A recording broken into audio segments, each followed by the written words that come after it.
All right, imagine waking up on a cold winter morning, all snuggled up under a warm blanket, and you get up to the window and open the shades, and the snow is falling. You feel alive, invigorated, and ready to meet the day. You walk through the house and hear the fireplace already crackling, and the smell of warm cocoa's in the air. And you hear some fun going on outside. So you bundle up, you grab a sled, and you go off to join in the festivity with your friends and family. Feeling the crisp air against your face and lungs as you breathe it in and see your breath on the way out. You smile and you sit on the sled and down the hill you go, like you used to do when you were a kid, full of energy and happy to be alive. Now that's a great winter morning. And you can have that experience of really feeling alive this winter. Even though you may feel right now that you get sad in the wintertime when it gets a little darker and colder, you don't feel like going outside and you don't like the cold weather, or you don't even want to get out of bed on some days. Well, you're in luck, because in this episode, we're going to give you the 5-point framework for creating a beautiful winter experience wherever you are, to feel happy and healthy the whole season through. And be sure to listen till the end for that one practical tip on how to make that your reality. Hi, my name is Julia, and this guy that wants to put you on the sled is Brian, and together we are creating the Joy Link, where we share easy strategies and tools to bring more joy into your life, even during the winter.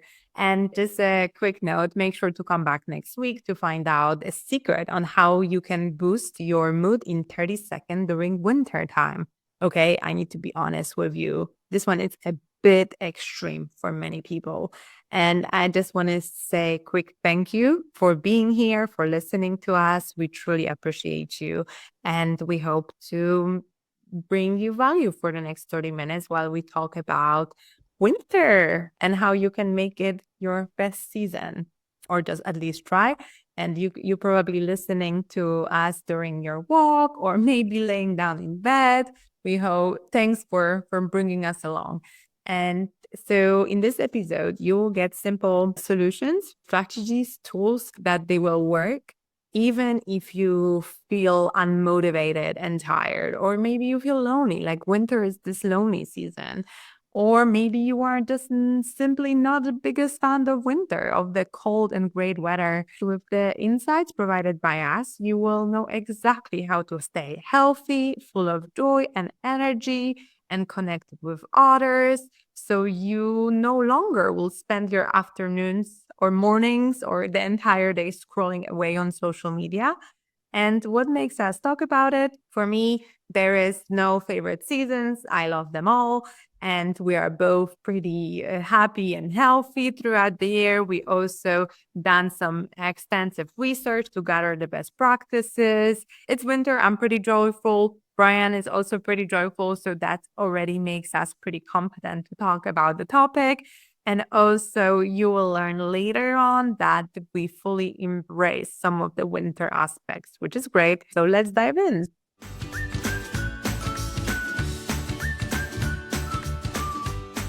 Beautiful. So, simply by looking at the winter time from a holistic perspective, it's got 5 aspects to it.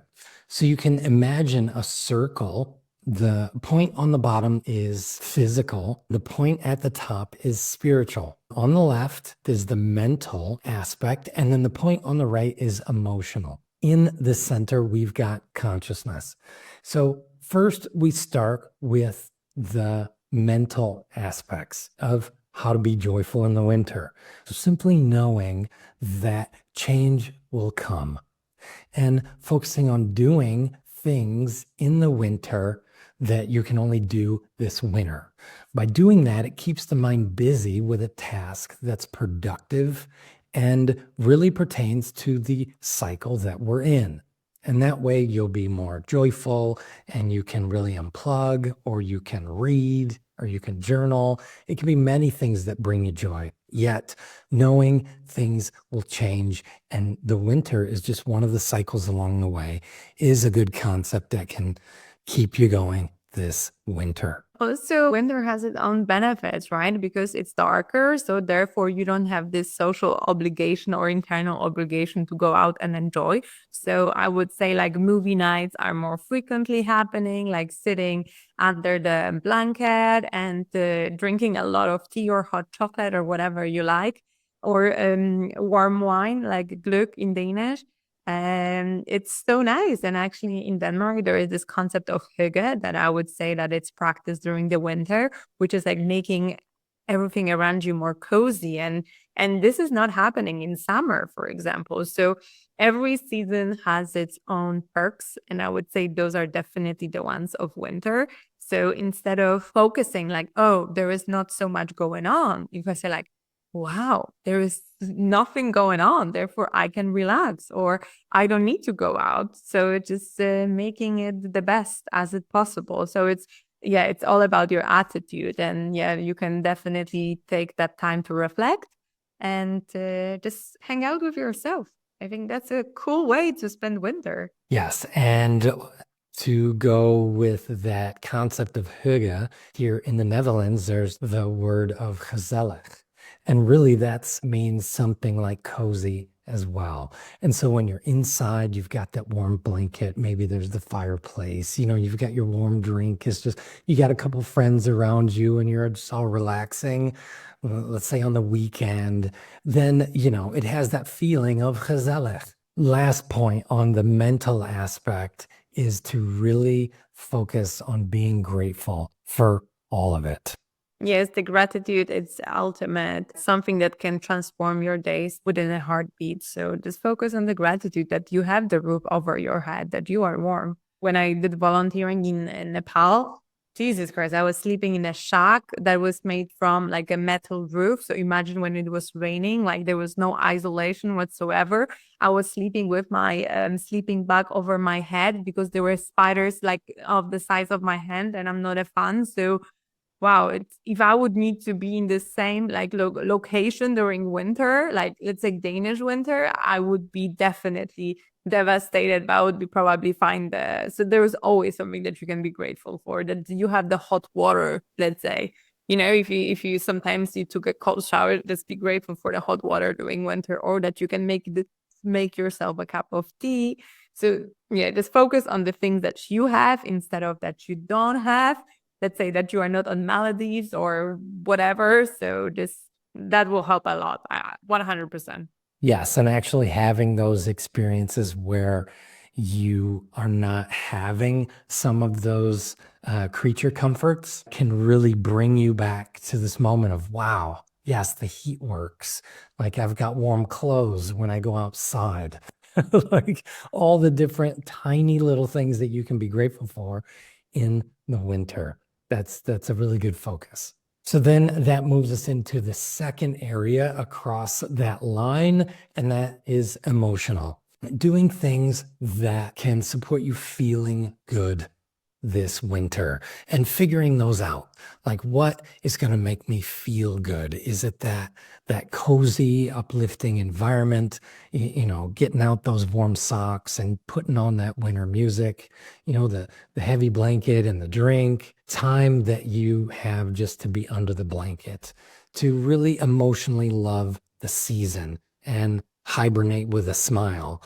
That can be some of the really great things about creating joy this winter. That's very, very different than what the things we do in the summertime, right? Which is going outside, having fun in the sun, doing lots of travel, right? So yeah, during the winter, we can really connect with our families more. Tell them that you love them, right? Giving them the emotions that will support them in feeling better as well. And being that grateful presence in their life can really support everyone, including yourself, and having more of those joyful feelings around winter. Exactly. Yeah, I agree 100% with that. That just embrace where you are, right? So the things they aren't as bad as they seem. It's just your perception of it and your emotions, because probably you are comparing to what you do in other parts of the year. So when you focus on the winter and these yeah, and that's how you can feel even more connected, right? Because with others and with yourself. Definitely. And it's also a time for reflection, right? So you can just connect with yourself and reflect and see what happened during the year, right? Because winter is usually at the end or at the beginning of the year. So you can first of all focus on what happened and then what you want to happen in the next year, which is also cool. Yeah, things tend to slow down a little bit when it comes to work, and then family life kind of gets a little more busy. And so really embracing that can be a wonderful time to be more unplugged and spend more time with family, and having that time to reflect and have fun. Let's say baking cookies with your kids or your loved one, right? Making a snowman, or even right. It's like those things that will just make you emotionally feel good about the season. Then we move to the physical aspects, right? And so we all know that, yeah, winter can sometimes suck. When I was in Chicago and living there for 4 years, there was just snowdrifts that were higher than your head, right? And on the weekends, you had to go out and spend a couple hours on Sunday just digging out your car so you could use it in the next morning. And then right, you pull out, and then when you come home, somebody took your spot. Right. And so it was just a really frustrating time. And then here comes the snow plow truck, and they're just piling up more snow on the car for just an extra 30, 40 minutes. So yeah, it can suck and it can be cold, yet still, I would definitely recommend going out and being out in nature. And so really feeling the actual experience of being outside when it's cold, right? So get bundled up and go outside, go for a walk for 30 minutes, have fun, throw some snowballs, right? Whatever it is. And that can really boost your immune system as well by simply staying active, which is very important during this winter season, of getting outside and staying active. Exactly. And we are not meant to be in one temperature, right? Like as human, we should be exposed to different temperatures, sometimes extreme. So it's definitely a little bit of cold won't hurt you. Actually, more will help you to become more resistant.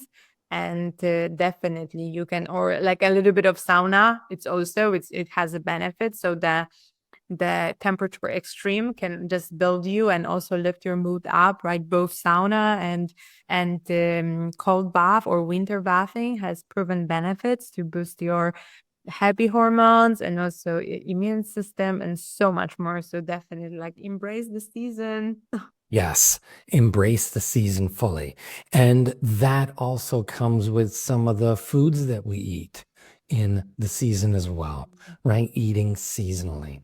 So we can really get into those meals and be cooking them, right? And making the squash and the pumpkin soups and those warm dishes that just kind of heat us up in the cold. That can support us to slow down as well and really enjoy the moment. If it's making cookies or cakes or whatever it is, that seasonal diet is really important. Yeah, and since it's the heaters are on, you're definitely follow the seasonal diet, and that will keep you healthy because the seasonal food and local food has the most nutrients. So therefore, that will help you. And there is one tip because it gets dry during winter because of the radiators are on. So just use some moisturizer to keep your skin nice and moist, and you're good to go. Right. Be sure to definitely get some fresh air in the houses as well. Like open the windows in the morning. That way you won't get all that static electricity, and it'll keep the air a bit more moist. And then I know that sometimes my nose gets really, really dry because of all the dry air if you're inside a lot. So open up the windows 5 minutes in the morning, get all that cold air, right? Just flush in the place, can just really help the whole day. So from that physical aspect, we move into the spiritual aspect of the season by simply embracing the winter as a cycle in this unique experience. So, what can we do in the wintertime that we would do when we were like 6 years old that would just light us up and be joyful? I would definitely recommend doing that. So for me, it was throwing snowballs and making snow angels and making snow forts and right, going on a sleigh ride and going down a hill or going skiing, snowboarding, all those things that really brighten your spirit to invite that inner child to come out and play and have fun. Building a snowman, there are so many options. Or like shaking the branches with the snow. I think that's fun as well. So there are so many little things that you can do. Yeah, I grew up in the States, so there was a ton more snow. I believe it was about, what is this, like a half a meter, and snow would just come down in about 2 days and it would be there for 3 months long. And so there was a lot of time in the snow and having fun and going outside. And then as I was older, it wasn't as much fun because you did a lot more snow shoveling, right? But still, it's nice to find the fun in that as well. And yeah, after living here in the Netherlands for about 20 years, I think we've only had snow that lasted more than a few days for maybe only like 3, 4 times, maybe out of those 21 years. And so when the Dutch really get snow, they absolutely freak out. And here's all the sleds, and like everybody comes out. And the snowmen that they make are some of the wildest that you would ever seen. It's not just the traditional, right? 3 balls, and then there's some pieces of coal and some sticks. There was some really, really funny snowmen. Like the one I remember, there was 3 snowmen, and the 2 were pointing at the one because its head fell off. And they even put in like some red food coloring or juice on there to make it look like it was like there was one freaking out and another one was laughing. They were just the most wildest things you can do with your imagination and snow. Go out and have fun this winter. Exactly. And your spirit will thank you. Yes. Yeah, you actually brighten up from going out and having fun. So then that last part is around our consciousness. So we can consciously focus on meditating on the stillness and renewal of the season, really connecting to those cycles that are happening all around us. So in nature, that would be the trees, right? They've gone through that releasing of the leaves, and they're going inside for this hibernating stage so that they can rebirth into this, a regenerative, like phoenix type energy for when spring comes along. Here comes the new blossoms, here comes the new leaves, and they're gonna really express themselves anew. That is part of the consciousness experience, that we can look around us and see what else is going through that hibernation cycle all around us. Definitely, just being aware of not only partially true that we are in the center, but you are coexisting with so many different things around you, nature and other people, and you can just observe it. And then the awareness alone will help you to see that it's all part, and maybe not take yourself and your process maybe too seriously. Just enjoy it all. Right. Yeah. And we can take some clues from the animals as well, right? It's like the squirrels gather up all the nuts for the winter, and then they stay in their cozy space. Like, what do the dogs do? What do the cats do? How do they really experience more fun in the wintertime? Do they enjoy the snow? Have you taken them out? Like, see what happens. Exactly. And it's also, and also you can take inspiration, just sleep more and just take it chill. Yeah, it's that hibernation time, right? That time to go inside. And don't take it as a non-productive time. It's the part of being productive later on in the year. Right. So To recap this week's episode, we have taken a look at the 5 different aspects of this holistic perspective of creating more joy in the winter. That's the mental, emotional, physical, spiritual, and the consciousness journey, and specifically what those look like. We've taken a look at the concepts of hygge and gezellig, right? The importance of self-care and the many ways to give that to ourselves in all those different ways and aspects. Last but not least, to put that into practice, here's your task for the week. How about this? Picking one winter activity that would really light you up, really bring out that inner child and make you smile, that you can share with someone you love, and then simply go out and ask them to do that activity with you. So you want to set the day and the time and then go out and enjoy yourselves this winter. And you can even take pictures and video and then be able to share those memories after. Now, the benefits of doing this are incredibly clear. By simply sharing that experience, you can become closer with others. And setting a date for it keeps you accountable. And especially when there's another person involved, taking those pictures and smiling in them, right, can really give you something to share with others later, so you can spread in the winter fun of being together and sharing in that joy.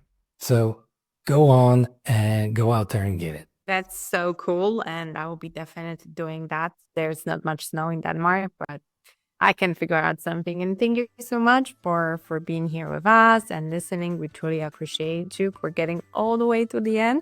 And if you find it valuable, make sure to subscribe on Substack or whatever you listen to the podcast to get notified about the new episode. And we're talking a lot about drinking warm stuff and enjoying. If you feel like getting us a cup of coffee, you can do that on buymeacoffee.com/joylang. And if you want to hang out more with us, join our Facebook community and make sure that you will enjoy the rest of your day and the winter. Yep, we'll see you on the next one. Right. Ciao.